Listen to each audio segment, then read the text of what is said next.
한 100년 전이라면 땅 위에 떨어진 돈을 발견했을 때 운이 좋다고 생각할 수도 있겠죠. 하지만 오늘날 땅에 떨어져 있는 귀중품을 집어든다면 아마 문제가 될 수도 있을 겁니다. 여기 절대 주워들지 말아야 할 것들의 목록이 있습니다. 심카드.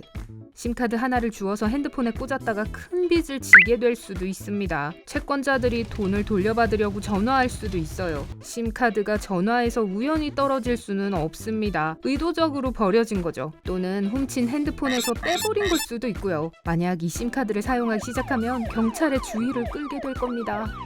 헤드폰. 이건 거리에서 칫솔이나 수건을 줍는 것이나 마찬가지입니다. 헤드폰은 많은 박테리아의 서식지예요. 사용하기 전에 깨끗이 닦는다고 해도 병에 걸릴 가능성이 있습니다. 특히 폼패드가 있는 진공 헤드폰은 더욱 그렇죠. 전자기기.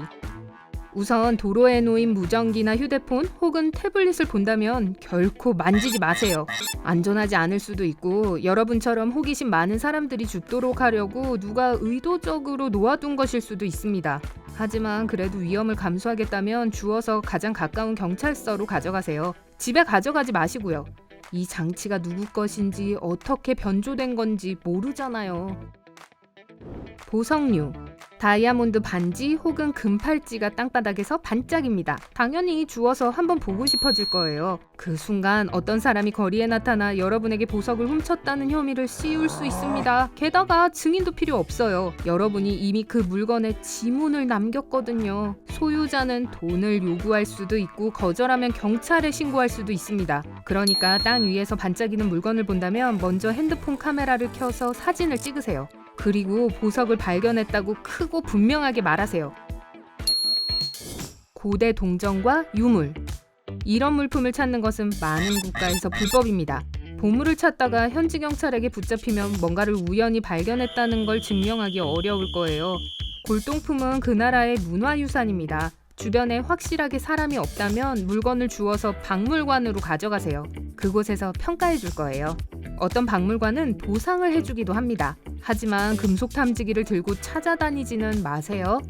사기꾼들 또한 여러분에게서 돈을 뺏기 위해 빈티지 상품을 사용할 수 있습니다. 상상해보세요. 여러분이 길을 걸어가고 있는데 낯선 사람이 다가와서 오래된 동전을 보여줍니다. 여러분이 보기엔 꽤 진짜 같아요. 낯선 사람은 노숙자인 척하며 사람들이 자신을 믿지 않기 때문에 아무도 좋은 가격으로 그 물건을 사지 않는다고 말합니다. 하지만 여러분은 믿는다고 할 거예요? 이 낯선 사람은 심지어 인터넷에서 수천 달러의 가치가 있는 동전 이미지를 보여주기도 할 겁니다. 여러분은 그 사람에게 2만 원을 주고 동전을 사서 전당포로 가져가죠. 하지만 이 동전은 기껏해야 1-2천 원 정도 하는 싼 위조품인 것으로 드러납니다. 지갑, 돈, 그리고 신용카드. 여러분은 길을 걸어가다가 지갑이나 고무줄로 묶인 돈 뭉치를 발견합니다. 마침 주변에 아무도 없고요. 경찰서에 가져가기 위해 그걸 집어듭니다. 그때 갑자기 낯선 사람이 나타나서 자신과 돈을 나누자고 요구합니다. 여러분이 돈을 나누든 말든 상관없어요. 곧 다른 사람이 나타날 거거든요. 이 두 번째 사람은 지갑 주인이라고 자신을 소개하며 여러분이 자신의 돈을 훔쳤다고 합니다. 첫 번째 사람은 도둑질을 확인해주는 증인으로 변할 거고요. 두 사람은 여러분을 경찰에 신고할 수 있습니다. 여러분이 발견한 돈뿐만 아니라 원래 가지고 있던 돈까지 주지 않으면 말이죠. 이런 물건을 줍기 전에 항상 주변을 확인해야 합니다. 누군가 지켜보거나 따라오고 있다고 느낀다면 그냥 내버려 두세요. 핀과 주사기. 어른들은 결코 이런 것들을 땅에서 줍지 않을 겁니다. 하지만 아이들에게 줍지 말라고 가르치는 것은 매우 중요합니다. 이 물건들에 쉽게 찔려서 감염이 될 수도 있으니 만지지 마세요. 두꺼운 장갑을 끼고 냅킨을 몇 겹 덮어서 핀이나 날카로운 물건을 줍고 쓰레기통에 던져 넣으세요. 이렇게 하면 다른 사람이 다칠 확률이 줄어듭니다. 고슴도치, 새, 아름다운 애벌레. 산행이나 소풍을 갔는데 아기 새가 근처에서 짹짹거리는 걸 봅니다. 만지지 마세요. 부모 새가 이미 새끼를 찾고 있을 거예요. 근처에 둥지를 찾아보세요. 둥지가 없으면 아기 새로부터 떨어져서 기다리세요. 만약 여러분이 떠나야 하는데도 부모 새가 아직 나타나지 않았다면 지역 동물원에 연락하세요. 거기서 아기 새를 먹이고 키워줄 거예요. 귀여운 고슴도치는 각종 질병의 매개체이기 때문에 위험할 수 있습니다. 그리고 아름다운 애벌레는 독이 있을 수 있어요. 소풍을 즐길 때는 야생동물을 방해하지 않는 것이 좋겠죠. 가방, 책, 그리고 상자. 책이나 작은 상자 또는 물건을 안에 넣을 수 있는 통을 발견할 수도 있습니다. 줍지 마세요. 범죄자들이 서로 금지된 물건을 건네주는 데 사용하는 것일 수 있습니다. 만약 그걸 줍는다면 본의 아니게 그들의 공범이 될 수 있어요. 그런 상자 안에 있는 물건들도 상당히 위험할 수 있습니다. 하지만 우연히 발견하는 것이 전부 나쁜 건 아닙니다.